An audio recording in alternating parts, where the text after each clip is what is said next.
article request providing for masonry wall improvements to the wall located at Riverside Cemetery. The total request is $40,000. I just would note that the request was included in our fiscal 2009 capital improvement plan. It was, the requested funding was $35,000. I went and I looked at it to see where it showed up on the priority list, and it showed up as a priority 5. We didn't fund, we funded priority 1s and priority 2s, and a couple of priority 3s, but we didn't get down to the priority 4 and priority 5. So it was on the plan, but it just didn't rise to the top. The other related item is that departments have been notified that the deadline for submission of warrant articles for October town meeting is August 17th. FYI to the public and those who may be interested, that's the deadline for submission of articles. This petition is for citizens? Yes.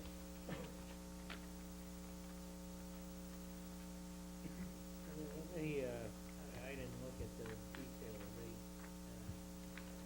people that are looking at the wall on 52, or is it? Well, it's long-time local residents who just think it's a priority, needs to be moved up on our list of things to be done. Beauty of municipal government. That's it. That's it, which is, No, I was just wondering if there was some. I don't think there's anyone from Elm Street. It's not, there's one. nobody from the neighborhood. One Elm Street address. 10 seconds. No one from the Nobody living in I have a property nobody in that living in area. the neighborhood. You have property there? A couple Property in that plots? area. Yes, I do.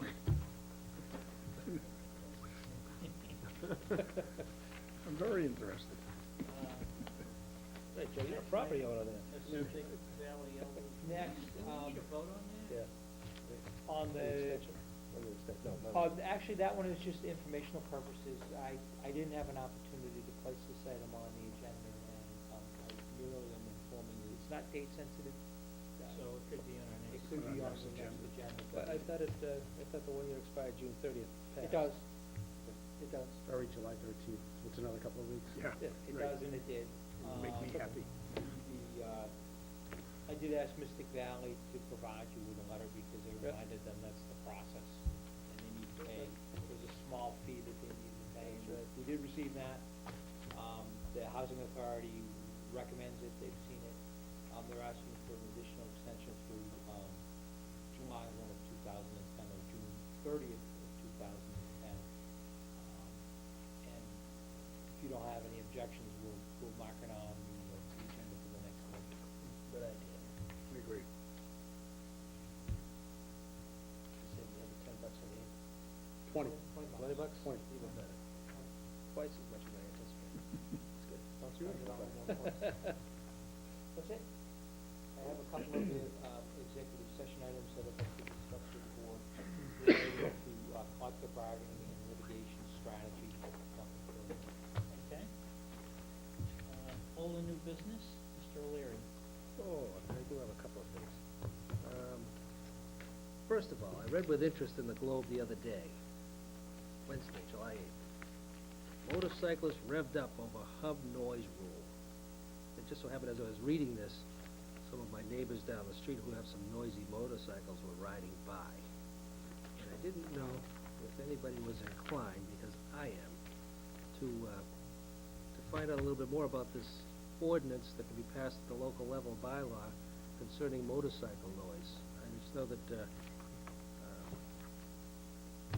fortunately it's been raining, so it hasn't been so noisy. You know, I wish I had that, motor vehicle report. I wonder how many motorcycles are registered. I don't know, but there's a lot of noisy ones in my area, so, a couple in particular. All it is these guys, modify the pipes on the motorcycles, and, well, there's some value from a safety standpoint of having a little bit louder so people can hear them around. They don't have to be as loud as a number of these are, it really is a nuisance. It's like the dogs. It's annoying to people in the neighborhood, whether it be early in the morning, and some of these guys, 2, 3 o'clock in the morning, they're coming home from riding. Yeah. and they can't quiet it down. There's no way that they can be quiet enough to do it, particularly in the summertime when they're, people are sleeping with the windows open. I know it's disturbing in my neighborhood. I know some of my neighbors have said something to me, but I read this in the paper. I think that we should, consider it maybe for October town meeting. I have a number of people that I've talked to who are motorcycle owners who would advocate for this, because, it's not a necessary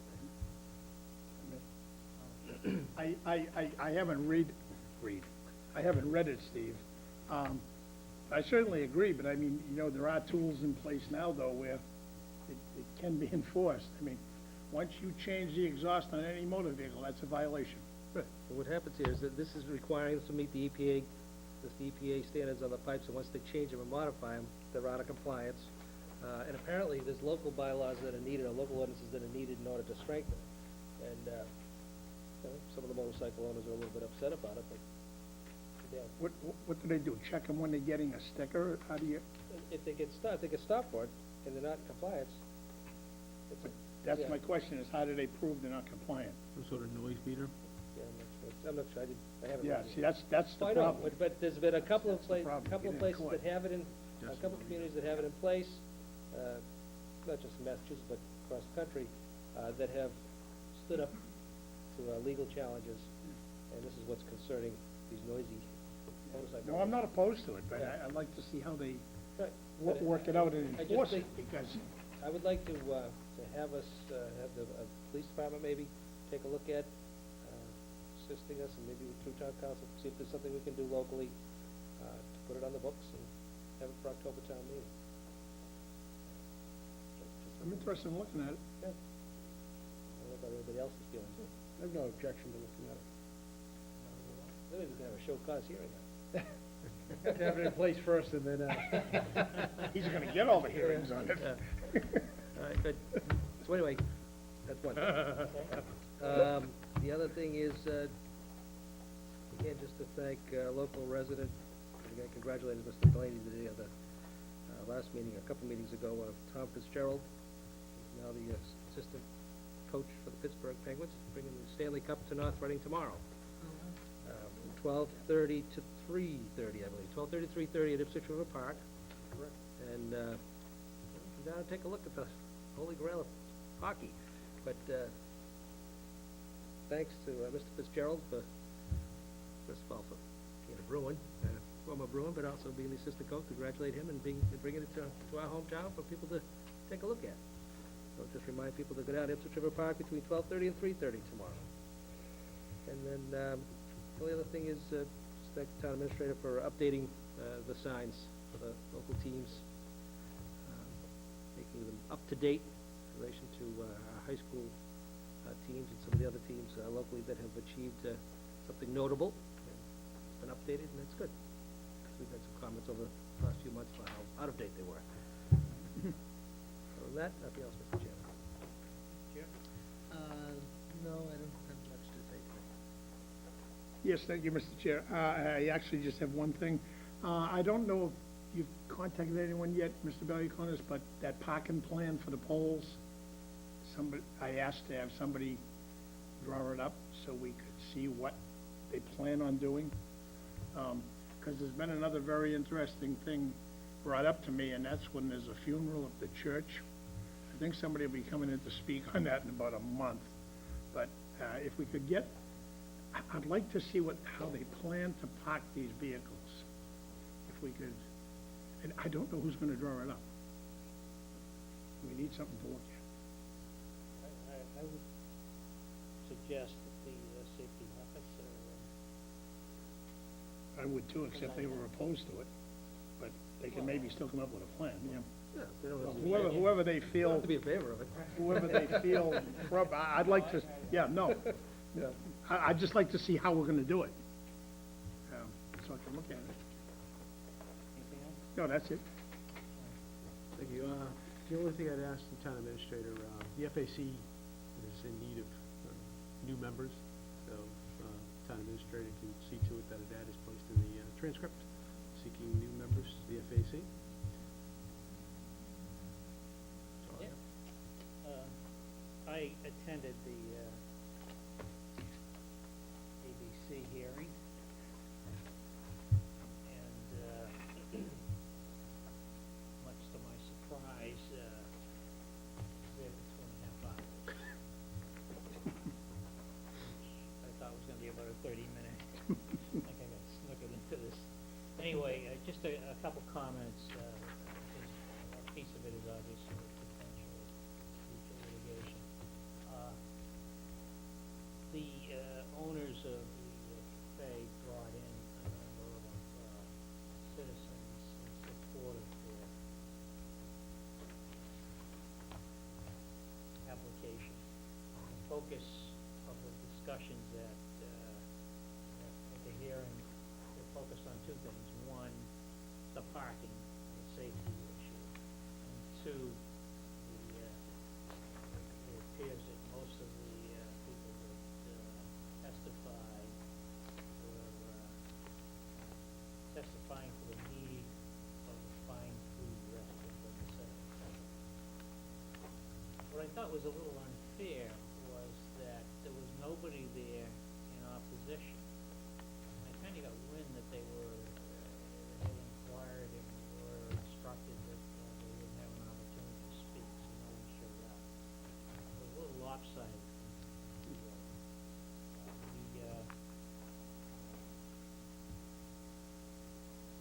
Only two of the three commissioners were present.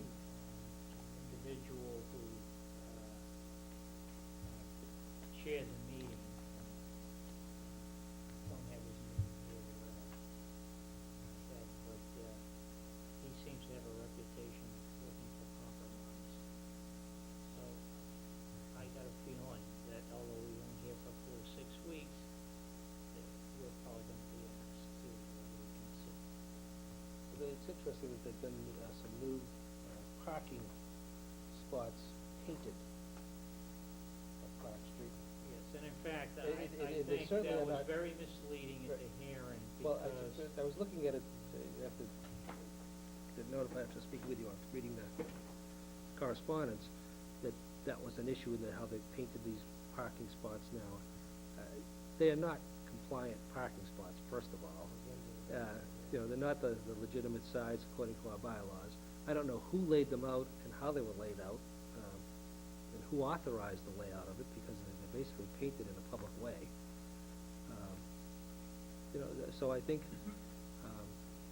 they were very presumptuous in their haste to have something done before they went in there, where, I don't think they contacted anybody at Town Hall or the police department to assist them to comply with the local bylaws in relation to the parking spaces and how they were going to be laid out. I don't think it's according to any particular plan. I don't think it's according to code. I want to bylaws. say more about that Yeah. in the executive session, So I- associated with. But I think, but this was, again, this was in public session of the ABCC, and I just think I think it's important that we ensure that our public safety people and our zoning enforcement officer make sure that those are in compliance and that they're on private property, not in a public way. And, Well, it would seem to me, and I was gonna suggest that we ask the CPC, that they should have filed a plan. yeah, there's no site plan review. So, Basically told the ABC they had 20 parking spaces, so 6 of which are across the street. And then, if you've gone and looked, 3 of those spaces, they did say, they're not available except for their employees, because they're not accessible if someone pulls in. You have nose-to-nose parking, nose-to-tail parking. Anyway, Sergeant Romeo did a great job.